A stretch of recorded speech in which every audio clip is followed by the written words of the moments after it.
production 263 05 224 10 et c'est Bruce Lee, première. Bruce Lee, regardez bien la caméra. Vous allez nous dire votre nom, votre âge et votre lieu de naissance. Eh bien, je m'appelle Lee, Bruce Lee. J'ai vu le jour à San Francisco en 1940, ce qui me fait 24 ans. Et vous avez travaillé dans le cinéma à Hong Kong? Oui, j'ai commencé à l'âge de 6 ans. Quand avez-vous quitté Hong Kong? En 59, ce qui fait que j'avais 19 ans. Oui. Bon, regardez bien vers moi, Bruce. On m'a dit que votre femme vient d'avoir un garçon? Oui. Et vous avez un peu de sommeil en retard. 3 nuits de retard. Dites à mon équipe à quelle heure on tourne les films à Hong Kong? Oh, eh bien, c'est presque toujours tôt le matin, parce que les gens sont plutôt serrés à Hong Kong. Il y a près de 3 millions d'habitants maintenant, et alors, si on veut absolument tourner en pleine rue, il faut que ça se passe, disons, depuis minuit au plus tard 5 heures du matin. Mais ça compte ici. Et vous êtes allé à l'université aux États-Unis? Oui. Qu'est-ce que vous avez étudié? La philosophie. Bon, vous m'avez dit tout à l'heure que le karaté et le jujitsu n'étaient pas les arts martiaux les plus puissants, les plus efficaces. À votre avis, quel est l'art martial oriental qui serait le plus efficace? Eh bien, je vais peut-être en faire hurler plus d'un, mais à mon humble avis, je crois que le kung-fu est le plus sûr. Parlez-nous un peu du kung-fu. D'où ça vient? Eh bien, le kung-fu est originaire de Chine. Je dirais que c'est l'ancêtre du karaté et du jujitsu. Je pense que c'est l'art le plus complet, le plus coulant, le plus fluide. Enfin, je veux dire qu'il présente un enchaînement de mouvements et pas comme les autres, un mouvement, 2 mouvements et on arrête. Regardez bien la caméra, Bruce Lee. Vous m'avez dit qu'il y avait un rapport entre le kung-fu et un verre d'eau. Vous voulez nous expliquer ça? Eh bien, le kung-fu, oui, peut avoir un rapport avec un verre d'eau, c'est vrai. Pourquoi? Parce que l'eau est l'élément le plus doux qu'on puisse trouver au monde.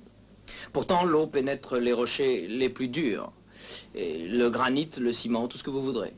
Mais pourtant, l'eau est aussi un corps immatériel. Par là, je veux dire qu'on ne peut pas la gripper, ni lui taper dessus pour la casser. C'est le but que visent tous les adeptes du kung-fu, pouvoir être mouvant comme l'eau, insaisissable, et s'adapter à l'adversaire qui vous attaque. Oui. Et quelle différence y a-t-il entre un coup de karaté et un coup de kung-fu? Eh bien, le karaté, c'est comme si on frappe avec une barre de fer. Whack! Le kung-fu, par contre, ce serait avec une chaîne de fer, avec à une extrémité une grosse bille d'acier, et ça fait wang, et ça atteint l'intérieur. Parfait, Bruce Lee. On va couper cette séquence. Et c'est Bruce Lee numéro 2, première. Regardez la caméra, Bruce. Fixez-la bien. Ben, maintenant, tournez la tête de ce côté.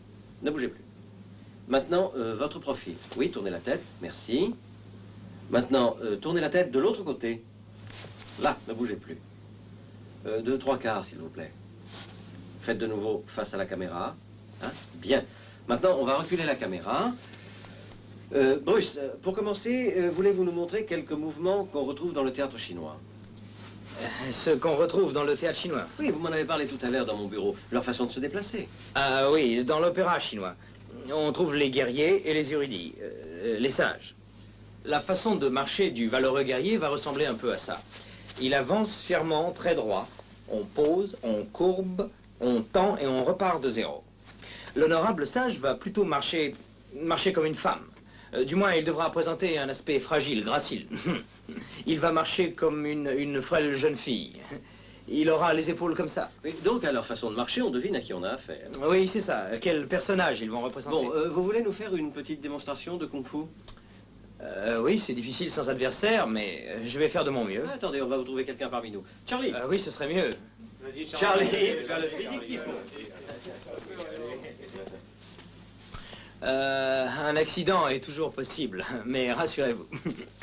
Il y a différentes façons d'attaquer. Tout dépend de l'endroit que vous visez. Et aussi de l'arme que vous voulez employer. Pour les yeux, il faut employer les doigts. N'ayez pas peur, je fais attention. Pour les yeux. Ou un coup direct au visage. Ça part de ce point. Et on frappe.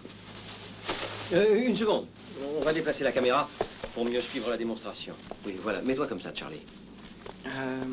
Ensuite, on va courber le bras comme ceci, en étant bien d'aplomb sur ses pieds. On va frapper avec le poignet. Attendez, il faudrait peut-être que notre ami se recule un peu, j'ai plus pour une heure.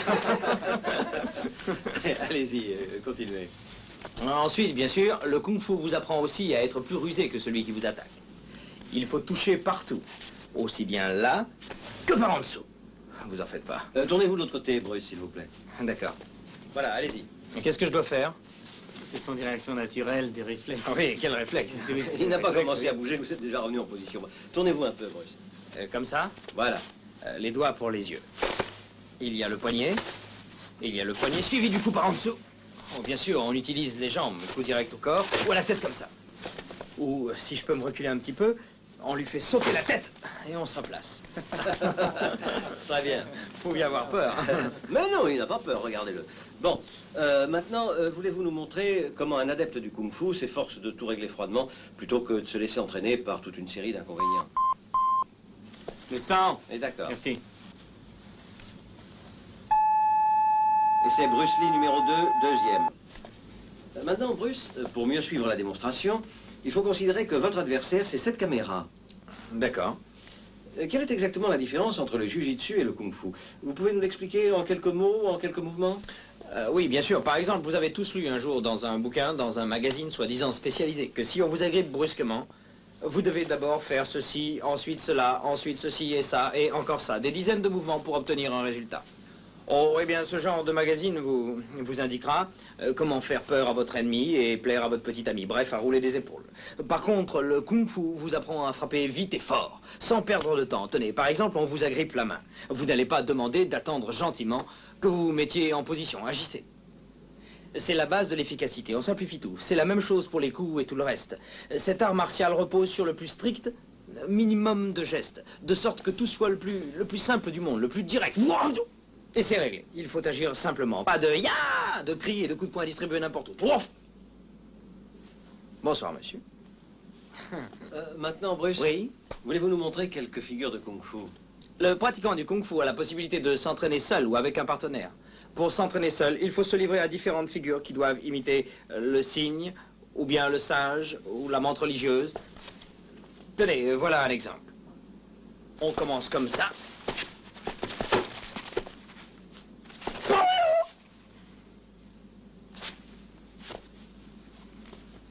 C'est un des différents mouvements ou figures du kung-fu. Montrez-nous encore une figure et ce sera terminé. D'accord, je ne suis pas mécontent d'entendre ça. Il y a la figure du tigre. On doit agir comme un tigre. Utilisez des griffes pour déchirer le visage de votre adversaire, comme ceci.